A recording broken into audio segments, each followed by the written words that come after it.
नमो भगवते तस्मै कृष्णायाद्भुतकर्मणे रूपनाम विभेदेन जगत्कीर्ति यतः सच्चिदानन्दरूपाय विश्वोत्पत्त्यादिहेतवे तापत्रय विनाशाय श्रीकृष्णाय वयं नुमः। श्रीमद्भागवत महापुराण दशम स्कंध पूर्वार्ध 49वां अध्याय।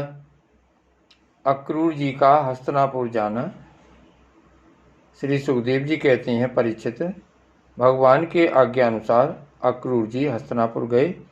वहाँ की एक एक वस्तु पर पुरवंशी नरपतियों की अमर कीर्ति की छाप लग रही है। वे वहाँ पहले धृतराष्ट्र, भीष्म, विदुर, कुंती, वालीक और उनके पुत्र सोमदत्त, द्रोणाचार्य, कृपाचार्य, कर्ण, दुर्योधन, द्रोणपुत्र, अश्वत्थामा, युधिष्ठिर आदि पांचों पांडव तथा अन्य इष्ट मित्रों से मिले। जब गांधिनी नंदन अक्रूर जी सब इष्ट मित्रों और संबंधियों से भली भांति मिल चुके, तब उनसे उन लोगों ने अपने मथुरावासी स्वजन संबंधियों की कुशल क्षेम पूछी। उनका उत्तर देकर अक्रूर जी ने भी हस्तिनापुर वासियों के कुशल मंगल के संबंध में पूछताछ की।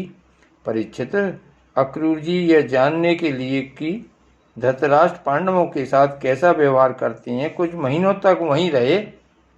सच पूछो तो धृतराष्ट्र में अपने दुष्ट पुत्रों की इच्छा के विपरीत कुछ भी करने का साहस न था। वे शकुनी आदि दुष्टों की सलाह के अनुसार ही काम करते थे। अक्रूर जी को कुंती और विदुर ने यह बतलाया कि धृतराष्ट्र के लड़के दुर्योधन आदि पांडवों के प्रभाव, शस्त्र कौशल, बल, वीरता तथा विनय आदि सद्गुण देख देखकर उनसे जलते रहते हैं।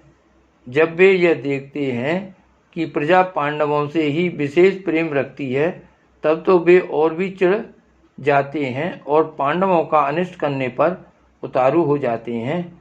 अब तक दुर्योधन आदि धृतराष्ट्र के पुत्रों ने पांडवों पर कई बार विषदान आदि बहुत से अत्याचार किए हैं और आगे भी बहुत कुछ करना चाहते हैं। जब अक्रूर जी कुंती के घर आए, तब वह अपने भाई के पास जा बैठी। अक्रूर जी को देखकर कुंती के मन में अपने मायके की स्मृति जग गई और नेत्रों में आंसू भर आए। उन्होंने कहा, प्यारे भाई, क्या कभी मेरे माँ बाप, भाई बहन, भतीजे, कुल की स्त्रियाँ और सखी सहेलियाँ मेरी याद करती हैं? मैंने सुना है कि हमारे भतीजे भगवान श्री कृष्ण और कमल नयन बलराम बड़े ही भक्त वत्सल और शरणागत रक्षक हैं। क्या वे कभी अपने इन फुफेरे भाइयों को भी याद करते हैं? मैं शत्रुओं के बीच घिरकर शोकाकुल हो रही हूँ। मेरी वही दशा है जैसे कोई हरिणी भेड़ियों के बीच में पड़ गई हो। मेरे बच्चे बिना बाप के हो गए हैं। क्या हमारे श्री कृष्ण कभी यहाँ आकर मुझको और इन अनाथ बालकों को सांत्वना देंगे? श्री कृष्ण को अपने सामने समझकर कुंती कहने लगी, सच्चिदानंद स्वरूप श्री कृष्ण, तुम महायोगी हो, विश्वात्मा हो और तुम सारे विश्व के जीवनदाता हो। गोविंद, अपने बच्चों के साथ दुख पर दुख भोग रही हूँ। तुम्हारी शरण में आई हूँ। मेरी रक्षा करो, मेरे बच्चों को बचाओ। मेरे श्री कृष्ण, यह संसार मृत्यु में है और तुम्हारे चरण मोक्ष देने वाले हैं। मैं देखती हूँ कि जो लोग इस संसार से डरे हुए हैं, उनके लिए तुम्हारे चरण कमलों के अतिरिक्त और कोई शरण और कोई सहारा नहीं है। श्री कृष्ण, तुम माया के लेस से रहित परम शुद्ध हो। तुम स्वयं परब्रह्म परमात्मा हो, समस्त साधनों, योगों और उपायों के स्वामी हो तथा स्वयं योग भी हो। श्री कृष्ण, मैं तुम्हारी शरण में आई हूँ, तुम मेरी रक्षा करो। श्री सुखदेव जी कहते हैं, परीक्षित, तुम्हारी परदादी कुंती इस प्रकार अपने सगे संबंधियों और अंत में जगदीश्वर भगवान श्री कृष्ण को स्मरण करके अत्यंत दुखित हो गई और फबक फबक कर रोने लगी। अक्रूर जी और विदुर जी दोनों ही सुख और दुख को समान दृष्टि से देखते थे। दोनों यशस्वी महात्माओं ने कुंती को उसके पुत्रों के जन्मदाता धर्म, वायु आदि देवताओं की याद दिलाई और यह कहकर कि तुम्हारे पुत्र अधर्म का नाश करने के लिए ही पैदा हुए हैं, बहुत कुछ समझाया बुझाया और सांत्वना दी। अक्रूर जी जब मथुरा जाने लगे तब राजा धृतराष्ट्र के पास आए। अब तक यह स्पष्ट हो गया था कि राजा अपने पुत्रों का पक्षपात करते हैं और भतीजों के साथ अपने पुत्रों का सा बर्ताव नहीं करते। अब अक्रूर जी ने कौरवों को भरी सभा में श्री कृष्ण और बलराम जी आदि का हितैषिता से भरा संदेश कह सुनाया। अक्रूर जी ने कहा, महाराज धृतराष्ट्र जी, आप कुरुवंशियों की उज्ज्वल कीर्ति को और भी बढ़ाइए। आपको यह काम विशेष रूप से इसलिए भी करना चाहिए कि अपने भाई पांडु के परलोक सिधार जाने पर अब आप राज सिंहासन के अधिकारी हुए हैं। आप धर्म से पृथ्वी का पालन कीजिए, अपने सद्व्यवहार से प्रजा को प्रसन्न रखिए और अपने स्वजनों के साथ समान बर्ताव कीजिए।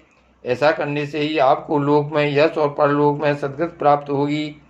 यदि आप इसके विपरीत आचरण करेंगे तो इस लोक में आपकी निंदा होगी और मरने के बाद आपको नरक में जाना पड़ेगा। इसलिए अपने पुत्रों और पांडवों के साथ समानता का बर्ताव कीजिए। आप जानते ही हैं कि संसार में कभी कहीं कोई किसी के साथ सदा नहीं रह सकता। जिनसे जुड़े हुए हैं उनसे एक दिन बिछुड़ना पड़ेगा ही। राजन, यह बात अपने शरीर के लिए भी 16 आने सत्य है। फिर स्त्री, पुत्र, धन आदि छोड़कर जाना पड़ेगा।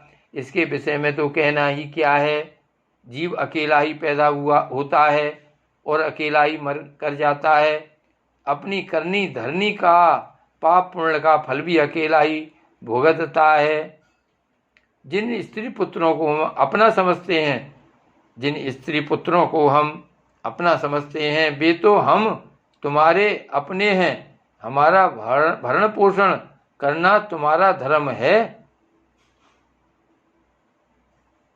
इस प्रकार की बातें बनाकर मूर्ख प्राणी के अधर्म से इकट्ठे हुए धन को लूट लेते हैं। जैसे जल में रहने वाले जंतुओं के सर्वस्व जल को उन्हीं के संबंधी चाट जाते हैं।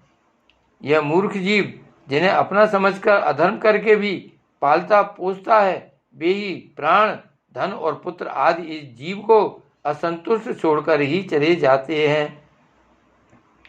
जो अपने धर्म से विमुख है, सच पूछिए तो वह अपना लौकिक स्वार्थ भी नहीं जानता। जिनके लिए वह अधर्म करता है वे तो उसे छोड़ ही देंगे। उसे कभी संतोष का अनुभव न होगा और वह अपने पापों की गठरी सिर पर लादकर स्वयं घोर नरक में जाएगा। इसलिए महाराज यह बात समझ लीजिए कि यह दुनिया 4 दिन की चांदनी है, सपने का खिलवाड़ है, जादू का तमाशा है और है मनोराज्य मात्र। आप अपने प्रयत्न से, अपनी शक्ति से चित्त को रोकिए, ममता बस पक्षपात न कीजिए। आप समर्थ हैं, समत्व में स्थित हो जाइए और इस संसार की ओर से उपराम शांत हो जाइए। राजा धृतराष्ट्र ने कहा, दानपते अक्रूर जी, आप मेरे कल्याण की भले की बात कह रहे हैं।